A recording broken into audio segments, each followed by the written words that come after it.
Patrick, while we're waiting on Steven, just kind of start giving everybody a little bio. What do you guys do and how'd you get into this industry? Man, so my brother and I, we went to Auburn University, and while we were in school, we ended up servicing one of my brother's classmates, moving her out of her apartment into another apartment. So that was the beginning days. And, her mom was like, well, the last time we paid movers, this is how much we paid them. We were like, really, this is great.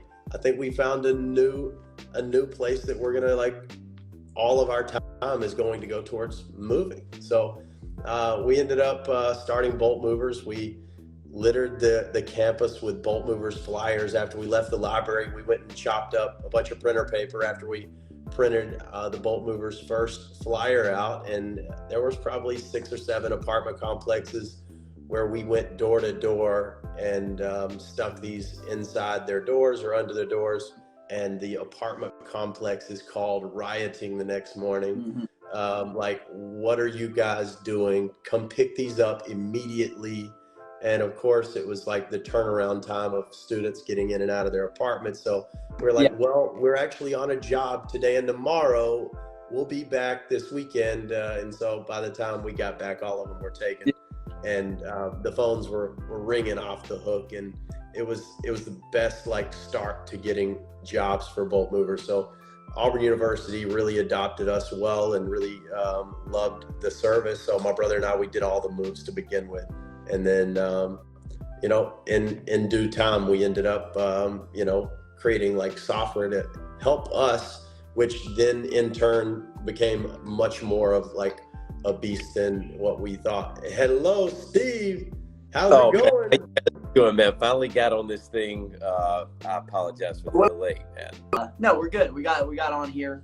So, Steven, we're catching up here with Patrick. Patrick's giving us your story. So, Patrick's telling us about the good old days when you were out pegging apartment complexes with cut up flyers from Auburn and stealing their copy paper, I guess. But yes, keep rolling, man. This is good. I love the story. Hey, Steve, did you catch any of that on the preview? Man, I literally just got on. I've been trying to get on for the last 10 minutes, 15. Yeah.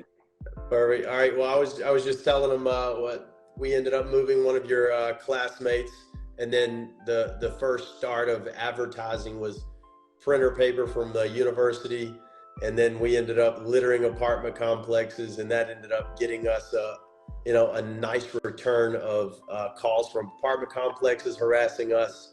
Hey, we're going to sue you guys. Well, we don't have any money, so I don't know what you're going to get. And then, turned into quite a few jobs that we ended up we set up our Google Voice number. We were official. Like it had its own landing page. And ultimately, as we transitioned out of like us doing all the moves, we realized like if you're not always on a move, like things don't go as planned if you don't have your standard operating procedures. So one thing we realized is that's one thing that was big for us. And as we very initially started, I didn't want to be able to send estimates out every day and also like them be botched.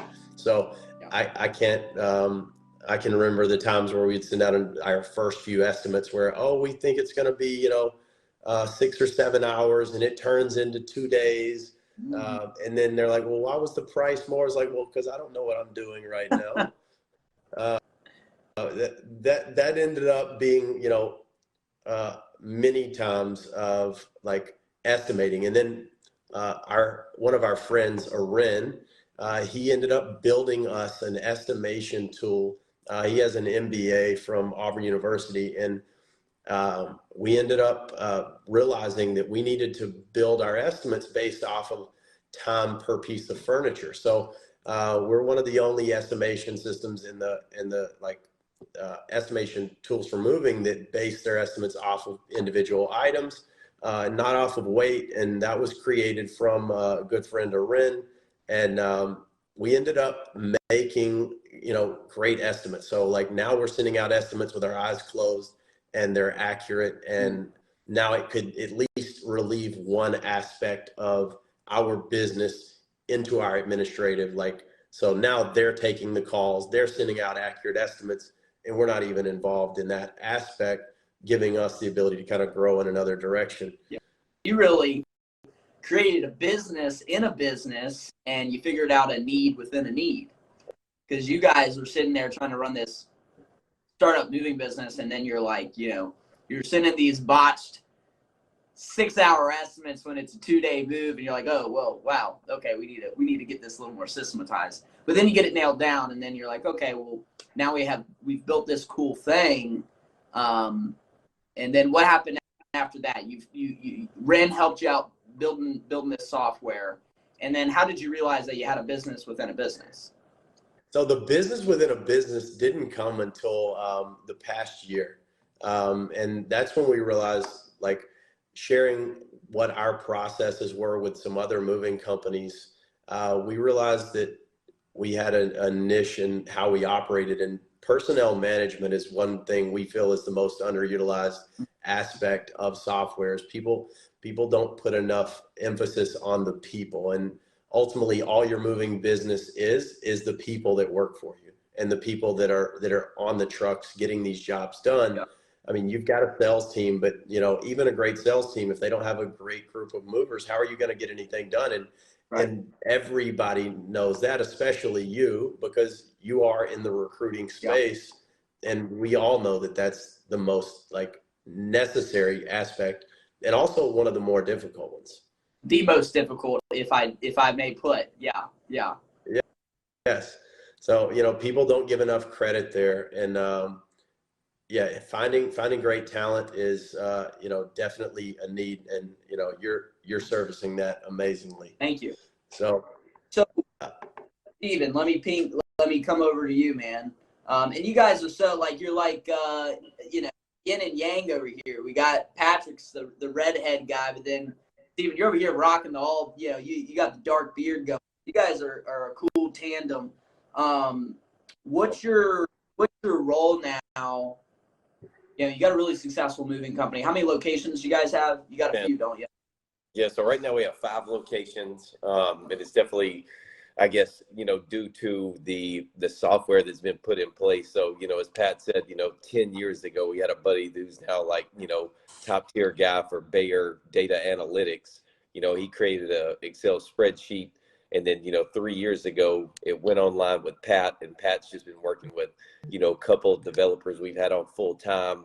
And then, as he was saying, he's built out this amazing platform, and we're building out things based on personnel. So the problems we have, if we go out to dinner at 6 o'clock at night and then we're yelling at each other at 2 a.m., in one of our places, it's we got to figure this headache out because this headache's real. And then boom, Pat calls up the developers, and then, within a week, 2 weeks, boom, it's on our platform. So there's a headache that's relieved, it's gone, it's on the platform. And then, we have people reach out to us, would you like to purchase our software? And we're like, wait a minute, you're one of the top in the game, and what we have is, better than what you're offering us. So, that's when we realized, man, we've actually got a business inside a business. And it's man, something to just be extremely grateful for. But well, that's the true entrepreneurial game, right? It's you didn't set out to be a software.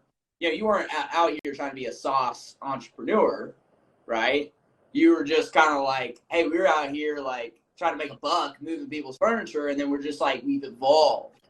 You've evolved into real entrepreneurs over time, and that's awesome. So, okay, so I want to talk about Bolt movers, and we'll talk more about maybe some of the software stuff, because I know a lot of people, they want to know about your moving company. So without saying all your numbers, how big are you guys?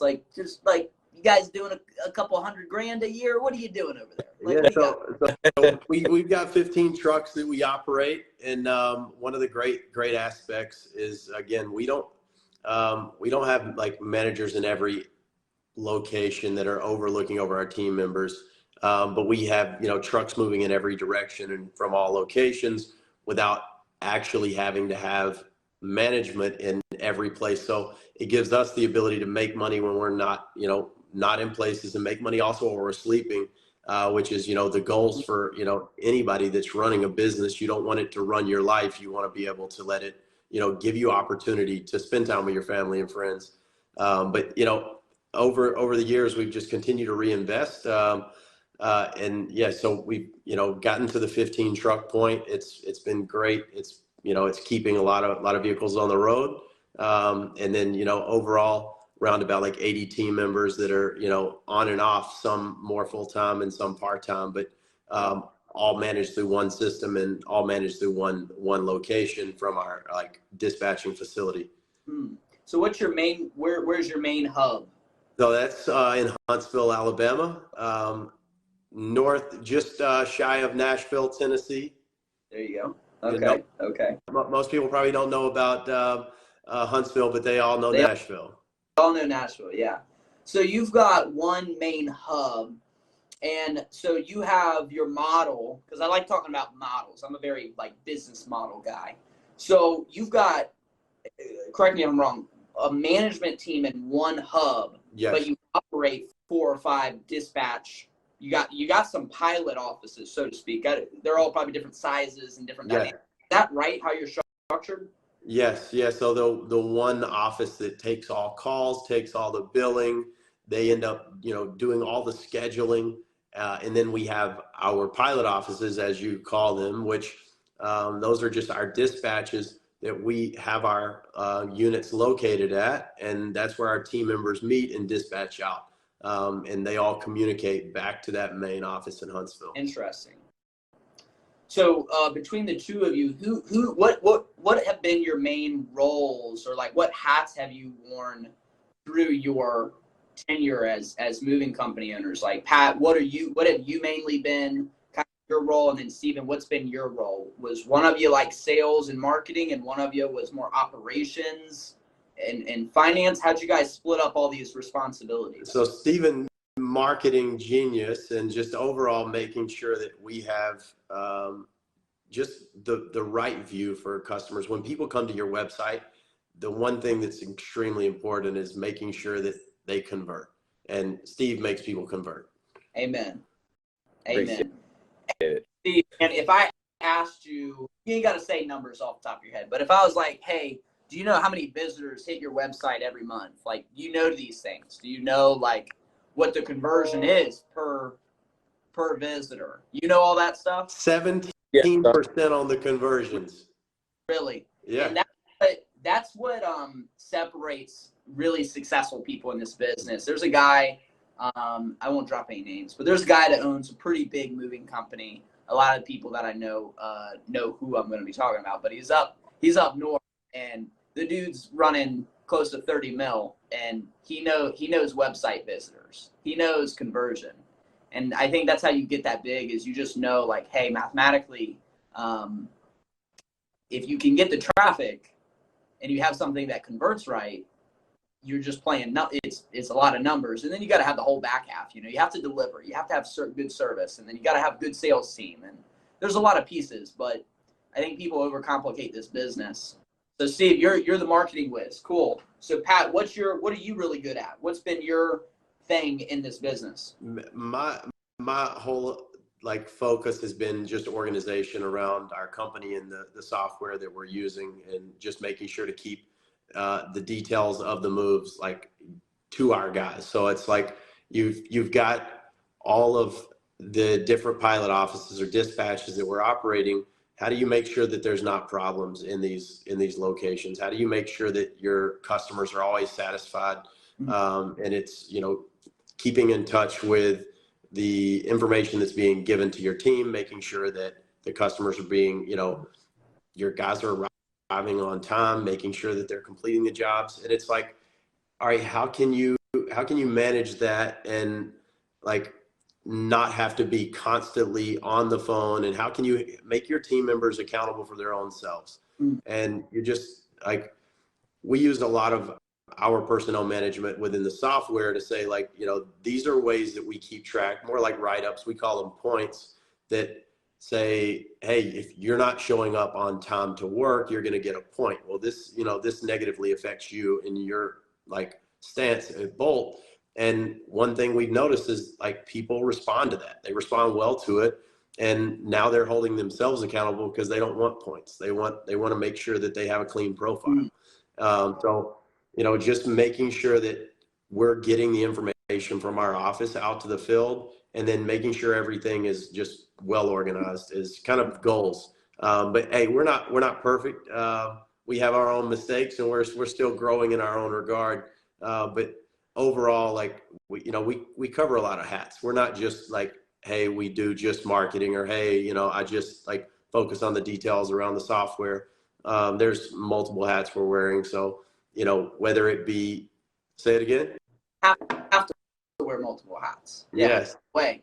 In the grand scheme of things, if you're running, we won't call out numbers, but you guys are somewhere, under, we'll call you under 10 million at least. We know that much, right? Run 15 trucks. You're that out your number, but we're still small businesses at the end of the day. We're like, when you think of about it, 10 million sounds like a big number, but once you actually do some volume, you realize, oh, we're still like really small peanuts compared to like these big giant companies.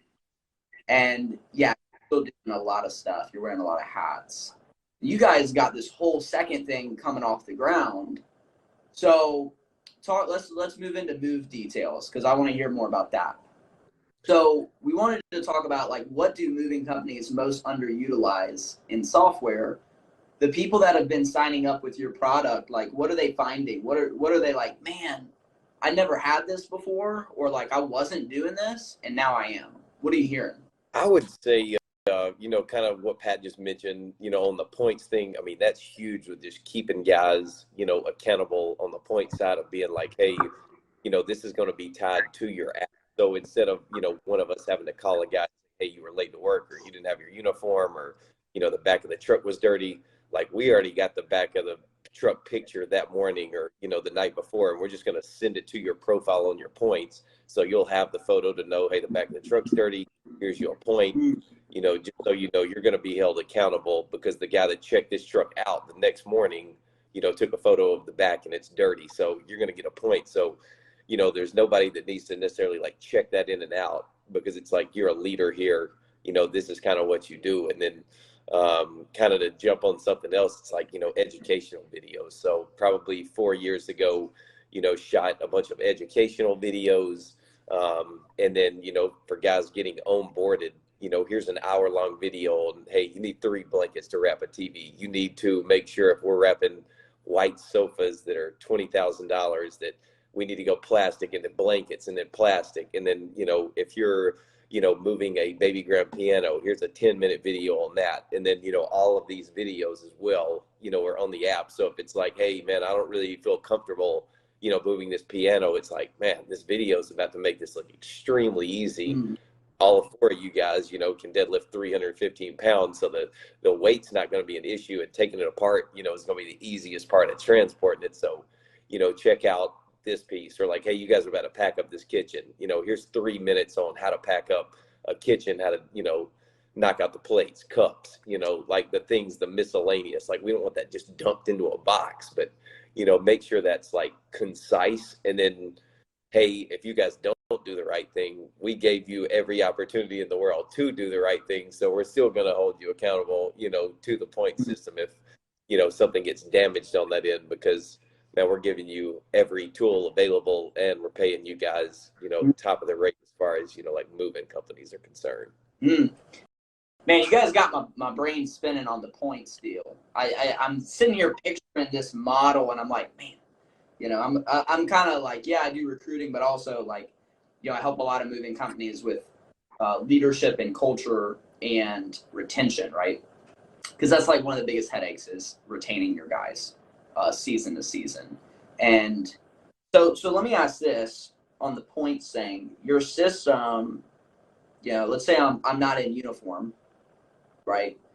Like, how many points can I get? Like, a point's a bad thing. What I'm hearing, it's a consequence, right? Yes. What do you do? Like, how many? What's the system? Like, okay, if you get 5 points, then you get a write-up, or like 10 points, you're out of here. What's the deal? Yes. So I guess on the point side, I mean, you can, like, we got some people that are like, hey, this doesn't necessarily work for us. We're trying to do more of a positive thing. So we're going to do, if you get we're going to pay you $20 an hour. And then if you do these 6 things, we'll pay you $26 an hour. Whereas, you know, ours is more of like, hey, we're paying guys $25, $28, $30 an hour. But, you know, if you don't want to come to work on time, you get a point. At the end of that 2-week pay period, you know, 1 point is, you know, equal to $1 an hour on that. So you get $29 an hour. Or if you come in late to work and then you don't have your uniform, now you're getting paid $28 an hour. But I guess that just prevents, you know, it's like lip service to these guys at 7:30, like, hey, you know, you didn't come to work on time. This makes the customer anxious. Now they feel like we're unprofessional. The rest of the guys are going to get lower tips because we already are not doing what we're supposed to be doing. Right. That's like in one ear, out the other, versus where if you can just ping their app and say, hey, you just got a point on this, they understand that, like, hey, that's $1 an hour. If I work 60 hours, you know, that's going to be $60, you know, coming from my paycheck. So, you know, money talks. And it's like, just sit down and, you know, talk to them. Can you wear your uniform? Can you come to work on time? Can you keep the back of the truck clean? Can you not leave energy drink cans and McDonald's bags in the front of the cab? Just Right. Yeah. Yeah. things. So what, how do you deal with damages? Man, great question.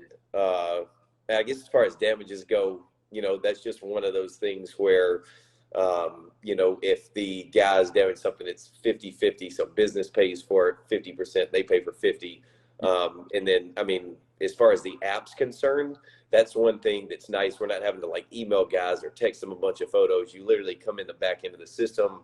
You know, you can upload 1 picture or 15 pictures, and they can see every picture that does have damages associated with it. It'll say, you know, total damages for this job, $800. And then what's coming out of your check, since it's 6 people getting deducted, would be maybe 75 each person, or whatever half of that is, you know, broken down by. Deducting a little bit of money out of their check. So you got to be, I assume, getting this pre-authorized in like a handbook. Exactly. Yeah. So when our contractors are agreeing to their terms of service with Bolt, they already are understanding that they are responsible for damages that are on the job. And, you know, as I learned quickly as a young kid, when my dad gave me my first car, you know, I ended up, you know, ruining the transmission. And then, you know, I think 3 of those went through the car, and, you know, they were all under warranty. So thankfully I didn't have to pay for them. And then I quickly realized when I got my own vehicle and paid for it myself, I realized, you know, hey, maybe it's actually people take care of things more when they pay for it out of their own like pocketbook. But when my dad was like, hey, slow down, you're going to mess up the transmission. Well, I didn't ever hear him say slow down. I just kept putting the pedal to the floor. And then, you know, hey, there's, you know, thousands of dollars right out the door. Mm-hmm. And then, you know, I took that same mentality and said, you know, wait, nobody at like in general, like you can get some people to pay attention to what you say, but until there's some repercussion, until you have a check and a balance that says, hey, you are accountable for how much money you make. And part of that is taking care of people's furniture. And it also helps with our customers, because now they know, hey, it's more advantageous for these team to take care of my items, because they're going to be partly responsible for them, because, you know, they don't want to pay for any of this. Yeah. So yeah, it's definitely pre-authorized on our team member side before, and like during onboarding, very well explained, like, hey, me and you, if we move this and we damage it together, we're going to split the 50%. If I do it by myself, I'm going to take all of it on the 50%. Mm-hmm. But now when you know, upload those pictures of, you know, a wall, and you're like, hey, how did, you know, or the floor, how did you scratch this? Oh, well, I was sliding the couch across a hardwood floor. Well, that's not a great idea. Right. Like, and then you see the picture and you're like, yeah, I remember, I should have picked it up.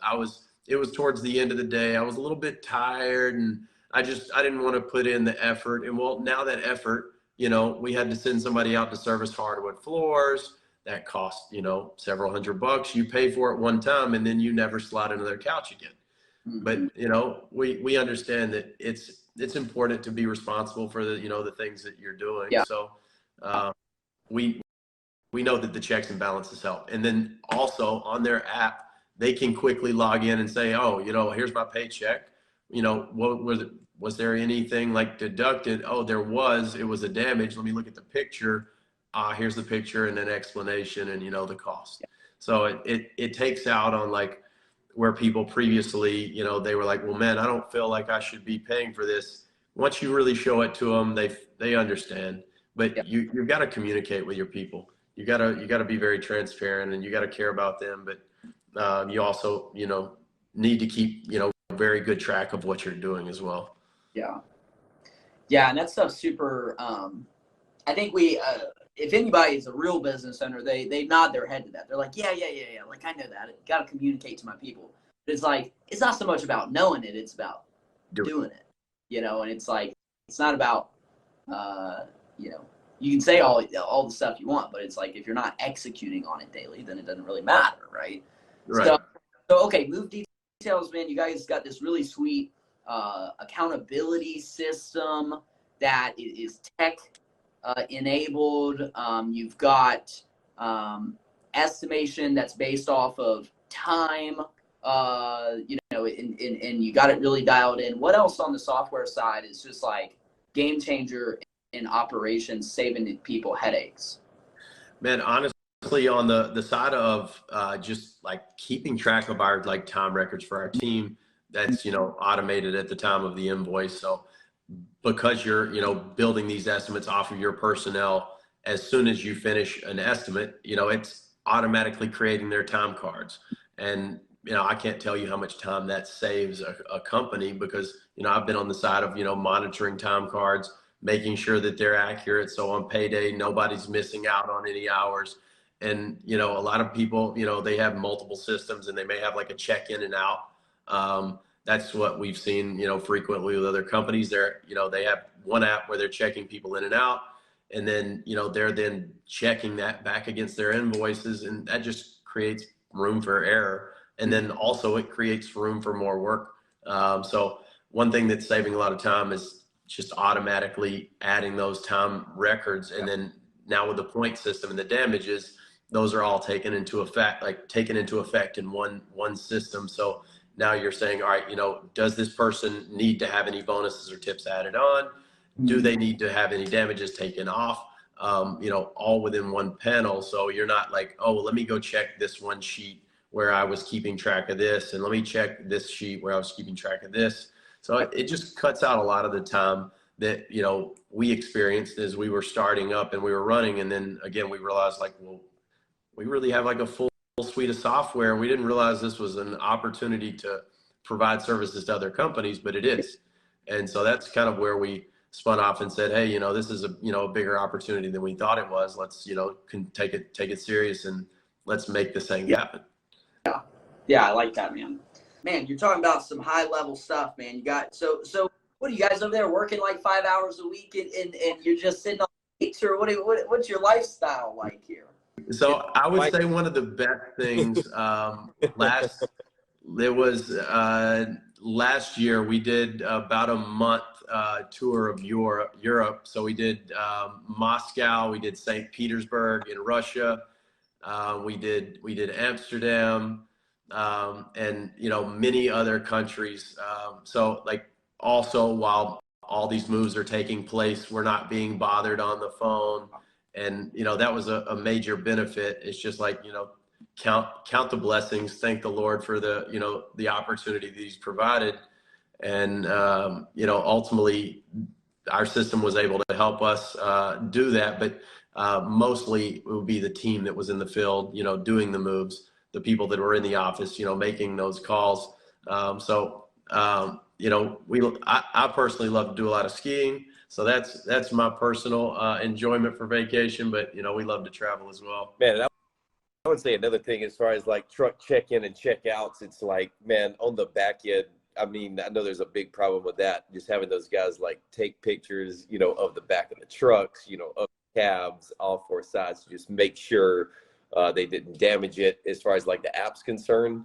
But I mean, those are the kind of things I feel like they like keep us away from the business, you know, when we do have downtime, to where it's like, man, we can literally just log onto our computers or look on our apps and just know, hey, here's all the photos uploaded. Are these guys in uniforms? Right. Do they trucks cleaned, or the blankets folded over in the back, just toppled over where they tried to fold them and left them unstrapped, or are they actually doing a good job? So yeah, that's dialed in because, you running from your phone, you can run it from your iPad, you got, laptop, whatever. And I think it's really only been in the last like 3 or 4 years that you've even been like people in general, moving companies have even been able to run their business like living in another city. Like it's really only been the last like 4 years. You got GPS truck tracking now. We You actually have GPS tracking on everybody because it's on like everybody's apps on their cell phones. So like everybody's got GPS tracking. So you can see them like zigzagging around houses all day. Really? Yeah. Wow. So like no more lost tablets. It's on their phone. They typically don't lose their own phone. Right. Yeah, they never break their own phone, but they'll break your $1,000 tablet. Yeah. So you got that out in. Tell me about maybe some, because if you're really good in this business, you're good with the data and the numbers. You have to know, you got to understand a P&L, and you got to know your cost of goods sold. If you don't know that, like, you're not going to make much money in this business. So like how have you guys evolved in just like the financial part of this business, learning like, okay, how do we look at our P&L? How do we understand how profitable we should be and want to be? And how have you used some of the software and just like technology in general, maybe not Move Details, but whatever you use on the finance side? So the finance side, essentially, like we're able to now track our cost of labor and cost of all expenses against the job. So every time you're uploading, go ahead. And the marketing pieces. I would probably go on the marketing pieces because I feel like that's converting higher than. So I mean, there's just from the standpoint of like a job to job, you're seeing your like labor costs and all your expenses. So now all your gas receipts, any like hotel expenses, all attributed to like one invoice. So now you're seeing all expenses, and now I'm able to see, all right, what are we making profit on a per job basis? You've got some other expenses that aren't, tying directly into that, but you already know those in the back of your head. So you see the profitability on a per job basis. But one of the things you mentioned with, the company, hey, they're doing $30 million, and they know that the numbers around like how many people do I need to come to my website to get that, and that's their focus. Marketing side definitely from us as well. Like just having great marketing campaigns to people that are selling their houses. That's something that we've been big on. So you put your house on the market for sale, we're going to send you something in the mail. And ultimately it's like now within the system, we're able to enter all those marketing addresses in. As those people call us and get quotes, we now see, hey, this was converted via that marketing campaign where we sent something directly to their house.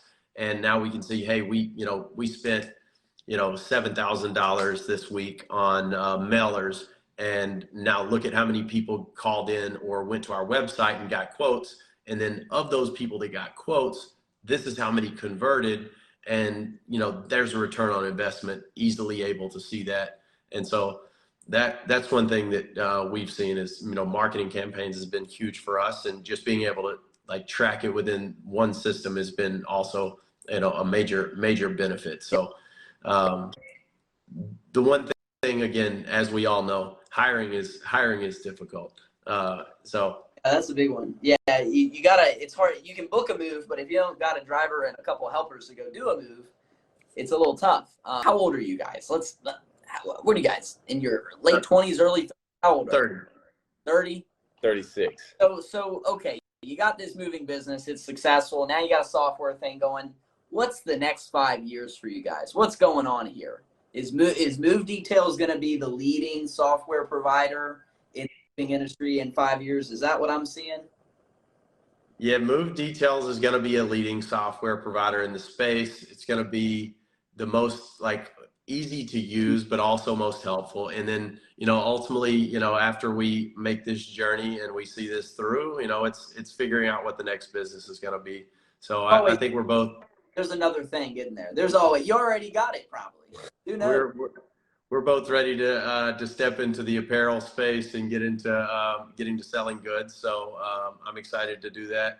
I know Steve's got a vision for the next product line for himself, and I've got an idea of essentially be doing a ski glove company as kind of a passion project for, since I love skiing, I want to be able to come out with my own ski gloves. And then also want to be able to just hand them out to people on the slopes. This is my first advertising campaign. Wow.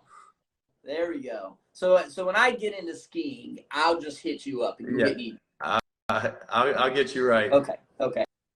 And then Steve's got a line or something. You got an apparel line or some kind. Oh, not an apparel line. A passion project. I might keep it under. Honestly, I love wearing robes. Like, just jump out of the shower at night, put your robe on, watch TV. I want to do like some lounge wear, man. I'd like to have like a robe / house shoes line, and then kind of like bounce from there. Maybe add some socks to it. We'll see kind of where it goes. Market for it. I don't have one. There's a big market. I'll some free merch as well. Yeah. See, that's cool. And I just know that you guys are going to tear it through the frame in whatever you do, because you can just tell that like you guys enjoy it. It's cool because it gives you energy. It's not cool because it makes money. It's cool because it gives you energy. The money just comes from it, and then you figured out the money game, and so now it's like this big double whammy of win-win, because it's like, man, it's giving me energy, fulfillment. I'm happy, but then, man, there's a nice check that comes at the back of this thing too. Right. And, I'm always telling my people, we're not a charity. We're definitely for profit, but there's other things that are more important. And you guys got some good stuff going. You guys are some cool dudes. I'm telling you, you're going to be making some pretty interesting things happen, I think, in the next few years. So how does somebody get in touch with you guys? Because we've got a pretty big sphere with moving company owners, and I think there's going to be a lot of people that just at least want to demo your product. Definitely get some info. How do they do that? Man, MoveDetails.com. If you fill out a form there, we'll get in contact with you. And also you guys could check out some demo videos, compliments of Steve-O on the demo videos. They'll definitely give you a kind of a little short overview of what's going on. But yeah, MoveDetails.com. Check us out. Awesome. So MoveDetails.com. We'll make sure we plug that in something when we post this thing on our feed and other platforms. But fellas, this was great, and I think we're going to be talking a little more here soon. We'll pick it back up offline, but yes, sir. We need to be hitting you up here pretty soon, man, for some hiring, man, because we'll be in the weeds and we'll be like, my God, Winston, I need some people. I don't wear the hat for nothing, man. We're pretty good at it, and you guys know I'm the recruiting game. So movers, drivers, ops managers, salespeople, admin, everything. We do it all. So we're gonna sign off. I'm gonna catch up with these guys afterwards, but check them out, MoveDetails.com. And if you want to look at a really, really good moving business, go check their moving company out. Bolt Movers, is it .com? Yes, Bolt Movers. Sir. Nice. Hey, Winston, it's been a pleasure.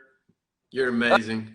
Well, hey, somebody's got to be out here doing this stuff. We can't just rely on one person. So appreciate you guys jumping on, and we'll do another one of these soon. Okay. Hey, yes, right, man. Have a good day. That'll be ibuprofen for the moving game, man, taking the major headache away. Hey, that's right. We're all doing our piece, and if we all do our piece, then eventually this industry is going to be the best industry. It's going to be better than roofing, better than drywall, better than landscaping. People are going to be like, man, how do I get in the moving business? It's going to be so hard to get into it because all these markets are going to just be taken up from guys like so. People better jump on it now. I would say Move Details will get you there. So check them out. All right, fellas, I'll catch you later. Pleasure. Have a great day.